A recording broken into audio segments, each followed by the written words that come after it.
안녕하세요, 마미입니다. 오늘은 저번에 했던 경제 이야기를 이어서요, 2탄을 해볼까 합니다. 경제 이야기를 하자면 끝이 없겠죠. 근데 그거를 이제 짧은 시간 안에 좀, 제가 겪었던 문제들을 비롯해서, 좀 설명을 하고자 하는데요. 너무나 광범위한 이야기이기 때문에 짧은 시간에 하기에는 힘들었었어요. 그래서 2탄을 준비를 해봤고요. 경제 이야기는 너무나 할 말이 많아서 몇 탄까지 갈지 잘 모르겠습니다. 근데 저희가 지금 실상 느끼고 있는 경제가 많이 이상하거든요. 그 본질을 지금 못 보고 있어요. 그래서 그 본질을 보고자 하는, 그거를 좀 전달하고자 하는 마음으로 이 정도면 이제 본질이 전달이 됐겠다 라는 생각이 들 때까지 경제 이야기에 좀 집중을 해볼까 합니다. 경제는 굉장히 중요하죠.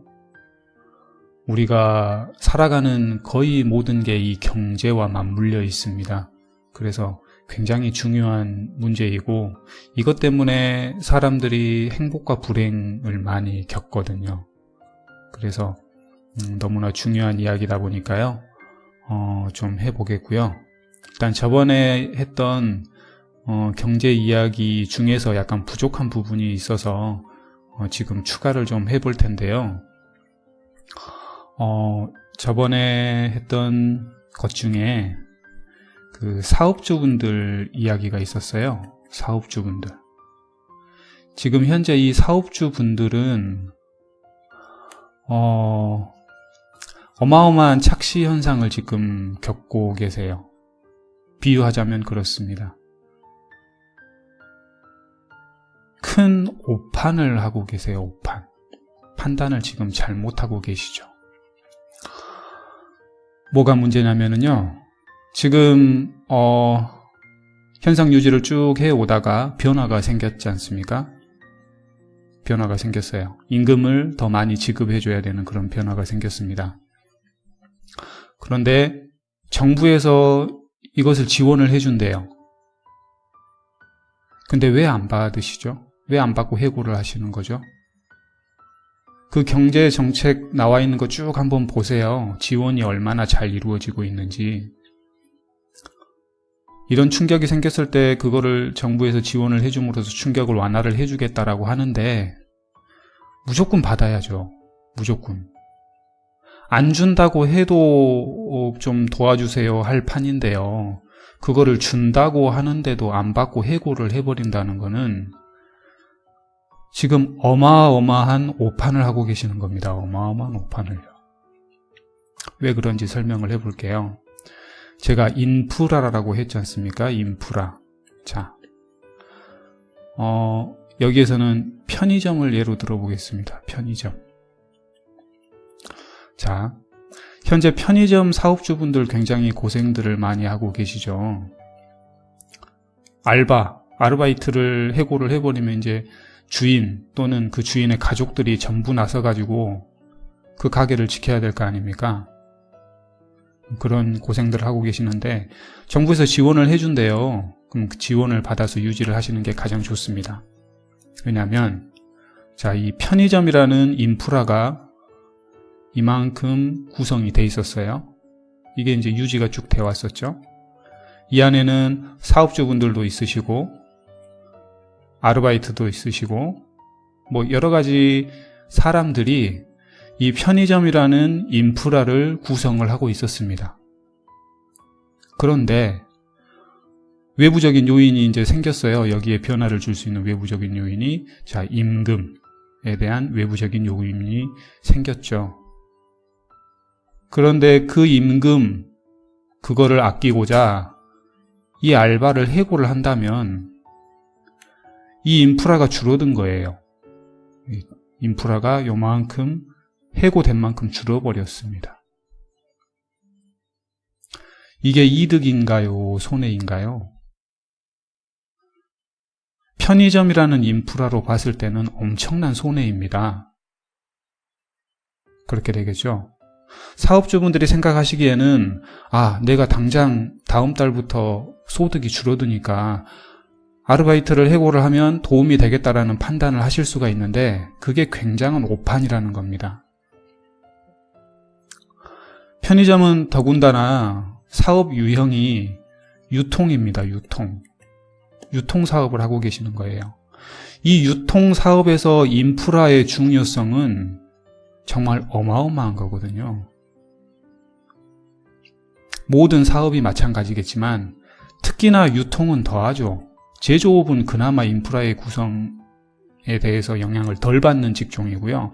이 유통은 인프라가 전부라고 해도 과언이 아닙니다. 편의점에서 근무하는 사람, 편의점 때문에 지금 직장에 다니고 있는 사람, 이 편의점에 근무해봤던 사람, 이 사람들이 전부 다 인프라예요. 이 편의점을 이루고 있는 인프라. 그 인프라를 해고를 한다는 거는 자기 살을 깎아먹는 거죠. 버리는 거예요. 지금 무슨 오판을 했는지 이제 감이 잡히시나요? 사업주분들은 이런 변화가 생겼을 때요, 이 인프라를 유지를 하기 위해서 똘똘 뭉치셔야 돼요. 그래서 우리들이 아르바이트라든지 직원들을 한 명도 해고하지 말고 이 인프라를 유지를 하자 라는 그런 토론을 하고 뭉치고 하셔야 되는 그런 상황이라는 거죠. 그런데 이런 뉴스가 이제 막 나오기 시작하죠. 편의점 유지하기가 힘들다.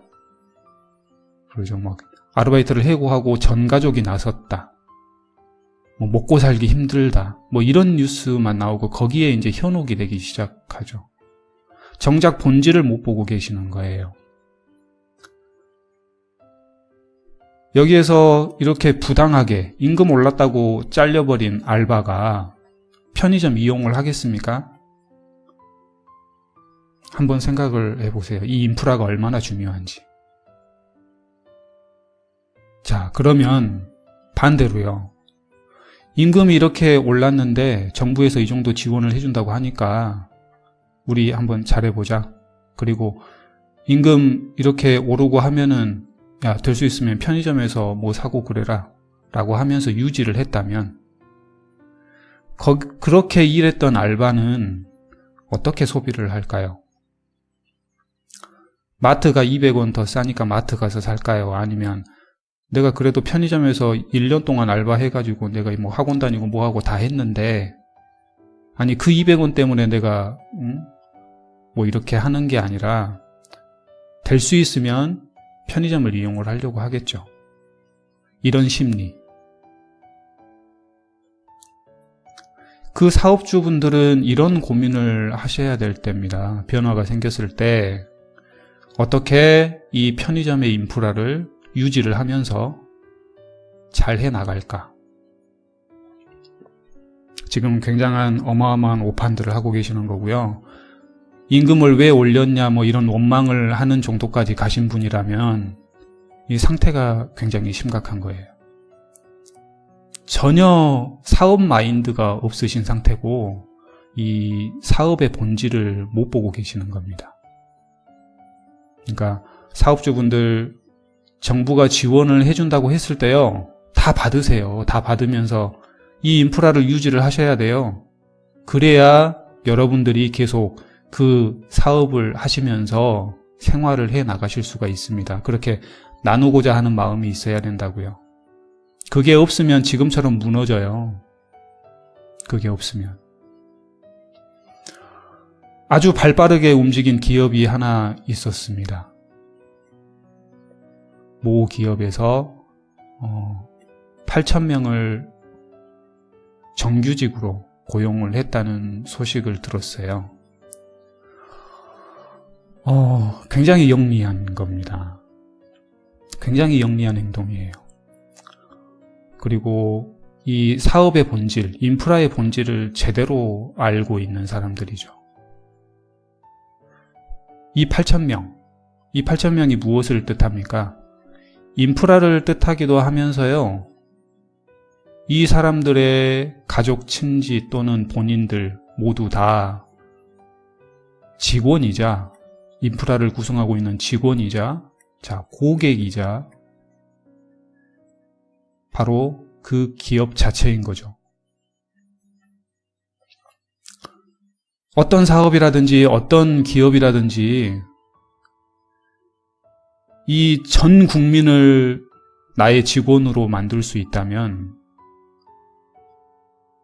그게 정말 대성공한 거예요. 대성공.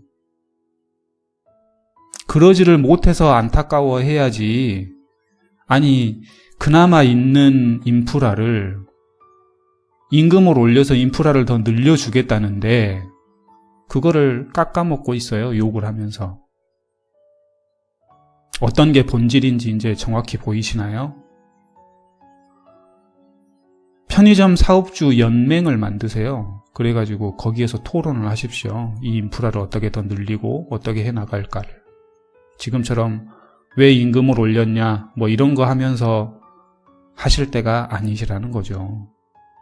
그렇게 계속 하시면 이제 이 인프라가 줄어드는 가속도가 붙기 시작합니다. 가속도가. 그래서 점점 줄어들어가지고 나중에는 딱 사업주분들만 남게 돼요. 그러면 이 사업은 어떻게 된 거죠? 이런 게 진정한 경제 논리라고 저는 생각을 하고 있습니다. 이런 게. 자, 사업주분들, 기업 하시는 분들 잘 생각해 보세요. 자기 기업, 사업의 인프라, 그거를 어떻게 더 늘려나갈 것인지, 서로 어떻게 상생을 할 것인지. 지금 임금을 올려주는 방향으로 큰 물결이 정해졌습니다. 이 말인즉 소비를 늘려주겠다는 거죠. 인프라가 계속 늘어나요. 소비할 수 있는 역량이 계속 늘어나는 거예요. 근데 그거를 스스로 지금 다 깎아먹고 계시는 거예요. 그럼 본질을 전혀 못 보고 계신 거죠. 굉장한 오판을 하고 계시다는 거 제가 지금 알려드렸으니까요. 오늘부터 생각을 바꾸세요. 이 경제에 대해서. 그리고 이 경제가 지금 흘러가는 큰 물결에 대해서 제대로 바라보실 줄 아셔야 됩니다. 그러면 이제 국가의 입장에서 자, 이만큼이 자, 국가라고 하겠습니다. 이게 국가인데요. 자, 여기 이제 편의점 사업이 있고, 뭐 다른 기업이 있고, 뭐 수출 기업이 있고, 여러 가지 경제 활동들이 이렇게 일어나고 있어요. 자, 이거를 이제 조율을 하는 게 국가지 않습니까? 그러면 국가 입장에서는 이게 전부 다 인프라네요. 이 안에 들어있는 내용들이 인프라라고 생각을 해보겠습니다. 그러면 이 인프라에서 돌아가는 금액이 있겠죠. 금액. 이제 돈이 돌아가고 있지 않습니까? 그러면 이 돈이 밖으로 많이 빠져나가면 힘들겠죠. 이 돈이 밖에서 많이 들어오면 좋겠죠. 이게 소득주도 성장입니다. 소득주도 성장. 저는 그렇게 이야기를 하고 있어요. 많이 벌어들여 와서 그 안에서 소득이 늘어나니까 경제가 부흥이 되는 거죠. 그거를 주도했던 게 수출 기업들이었고요. 그래서 엄청나게 많이 밀어줬다고 제가 저번에 이야기를 말씀을 드렸잖아요. 그러면 국가에서 봤을 때 이 지금 소득이 어느 정도까지 올라 있습니까? 국민소득 지금 4만 불 시대를 보고 있나요? 국민 한 명당 4만 불을 벌 수 있는 그런 정도의 소득 수준이 국가에서 지금 되고 있나요? 자, 그 정도라고 하면 이제 각 단계별로 좀 있었어요. 단계별로.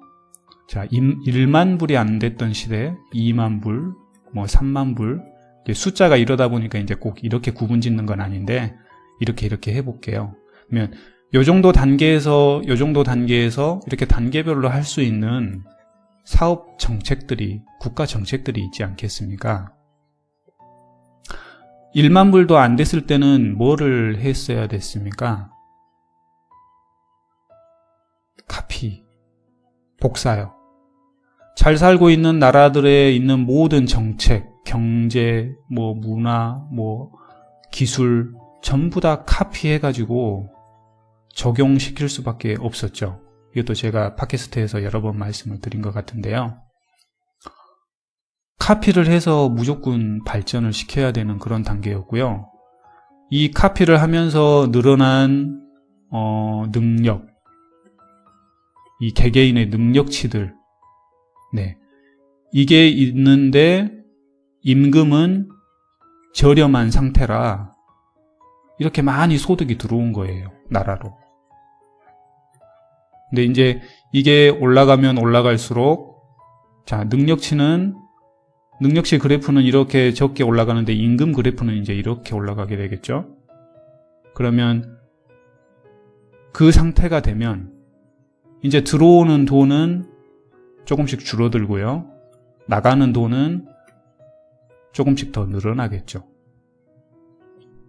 현재 우리가 이 정도라고 봤을 때 이 정도에 대해서는 국가에서 어떤 정책을 써야 되겠습니까? 아직도 계속 수출 많이 하면은 그냥 돈이 막 들어온다라는 그런 생각을 가지고 있어야 될까요?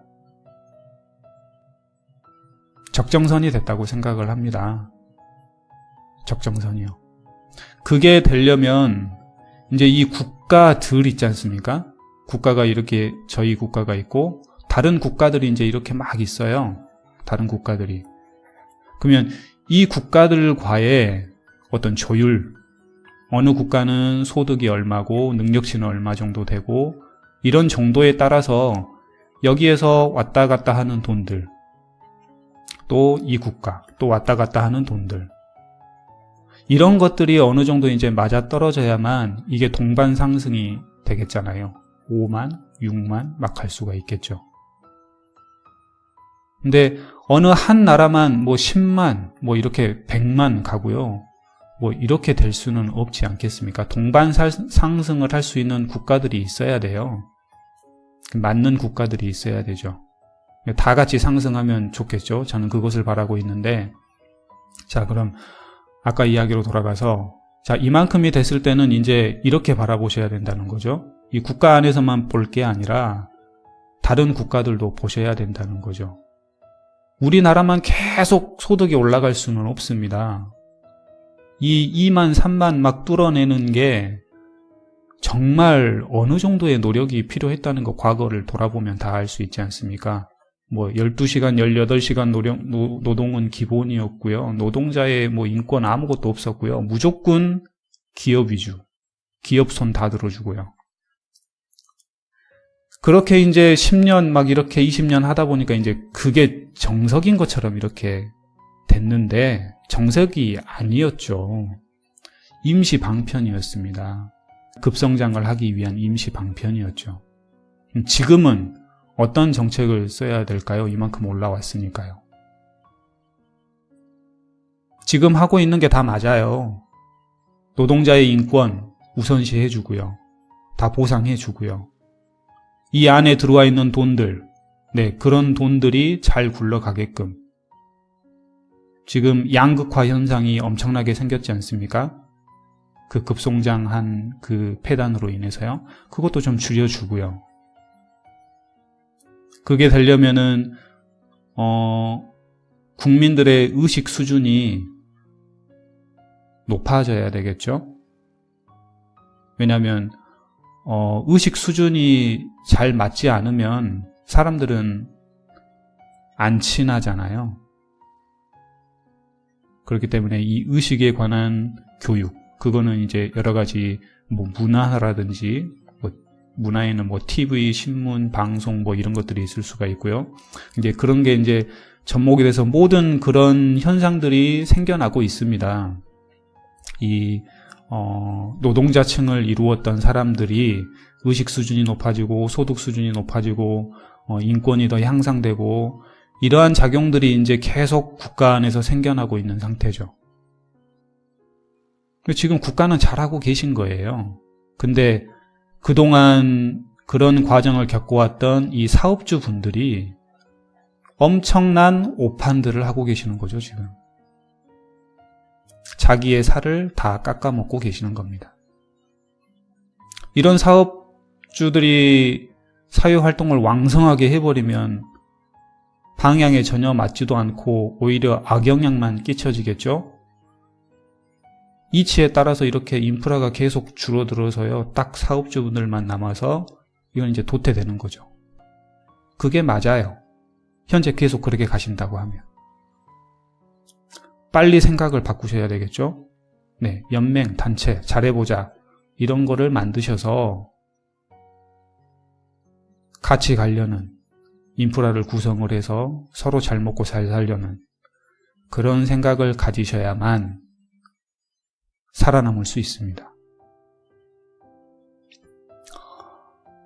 자, 그러면 이제 국가에서는요, 막 해외여행 가고, 그 유출되는 경로가 많이 있죠?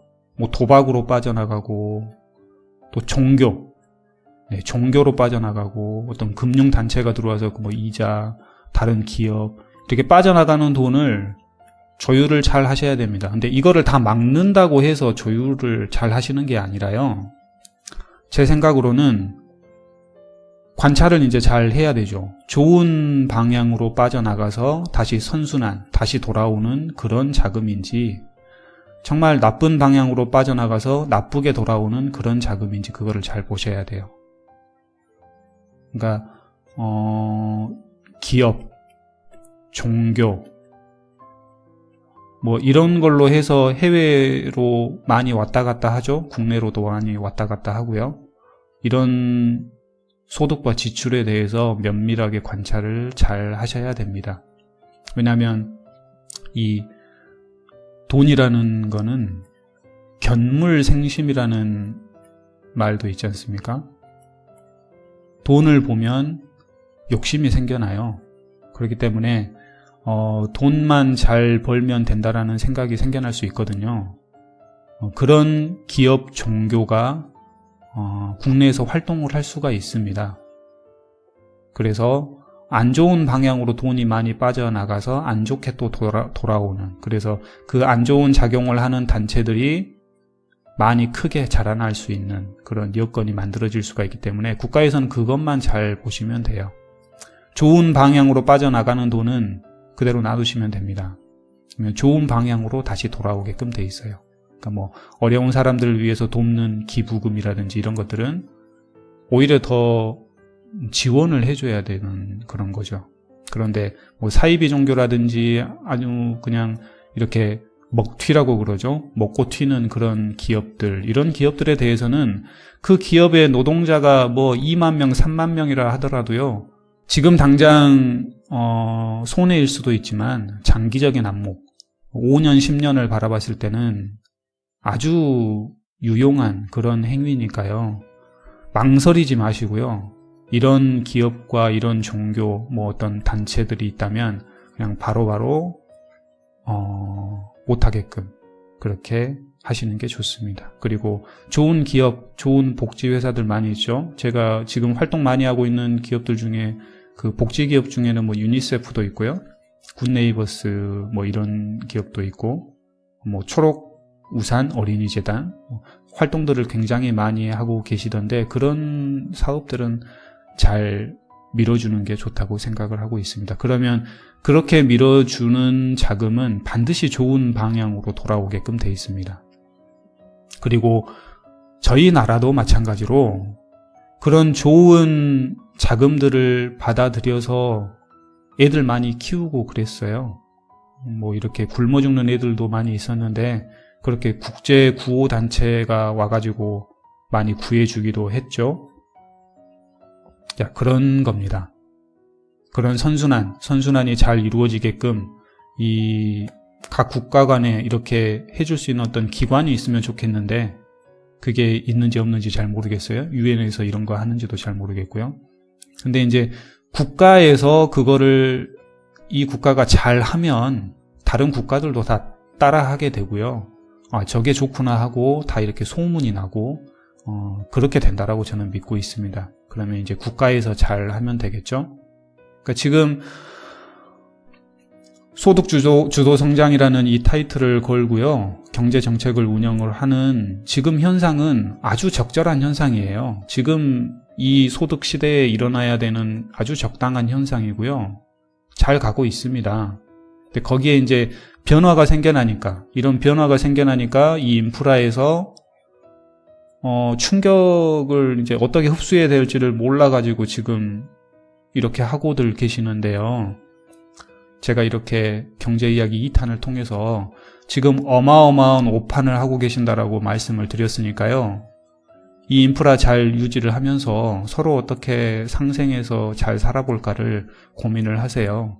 그 정보력이 뛰어나다는 그 모 기업도 8,000명을 정규직으로 바꿨어요. 제대로 본 거죠, 이제.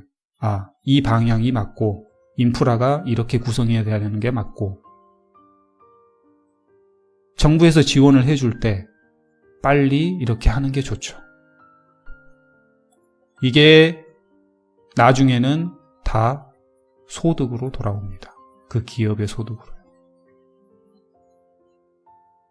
지원해준다고 할 때 빨리 받으세요. 그리고 끊긴다고 할 때 제발 조금만 더 해주세요라고 부탁을 해야 되는 그런 상황이라고요. 지금 그렇게 띵깡을 부리면서 그런 상황이 아니에요. 제대로 보시고 사업 잘 운영을 하셔서 우리 경제가 이렇게 파도가 이렇게 왔다 갔다 하는데 거기에서 휩쓸리지 않고 자신의 가계 경제를 잘 유지를 하셔서 행복해지시기를 바라겠습니다. 다들 힘내서 잘 하시기를 바라겠고요. 저도 힘내서 열심히 잘 하려고 합니다. 아무튼 다들 수고하세요. 감사합니다.